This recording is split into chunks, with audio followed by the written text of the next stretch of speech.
Hello kids! கதை நேரம். வாங்க நம்ம கதைக்குள்ள போகலாம். மலர்மிசை ஏக்கினான். மானடி சேர்ந் திண்மை மலர்நிழல் ஆடலின் நீங்கினவர். கதை பெயர் நிழல் இழந்த பயணம் தொகுப்பு. திருக்குறள் 3. பகவனை வணங்காதவரின் நிலை.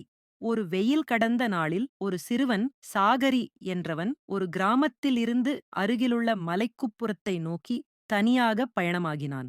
அவனுக்கு ஒரே எண்ணம்: நான் வலிமையானவன், எனக்கு பின் ஓர்ந்தவர்கள் தேவையில்லை.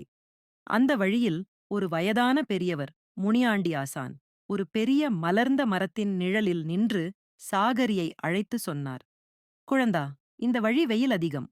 மர நிழலின் வழியே போய் வா.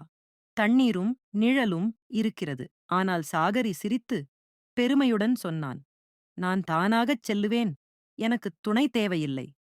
அவன் வெப்பமான களத்தில் நடந்தான். வெப்பம் அதிகரித்தது. காற்றே இல்லாமல் உணர்ந்தான். அவனது கால்கள் சூடாகிப் போனது. முகம் வியர்த்தது. பசி, தாகம் அனைத்தும் வந்தன. சில மணி நேரத்திற்குப் பிறகு அவன் மீண்டும் அந்த மர நிழலை தேடி வந்தான். மலர் நிழலை விட்டு விலகினால்தான் இதைத்தான் அனுபவிக்க வேண்டும். பகவனின் பாதம் என்பது நம்மை பாதுகாக்கும் நிழல் போல. அது இல்லாமல் நம்மை காப்பது கடினம். சாகரி மௌனமாக நிழலில் அமர்ந்தான். அந்த நாள் முதல் பெரியவர்களின் வார்த்தையும் இறைவனின் கருணையும் அவன் உணரத் தொடங்கினான்.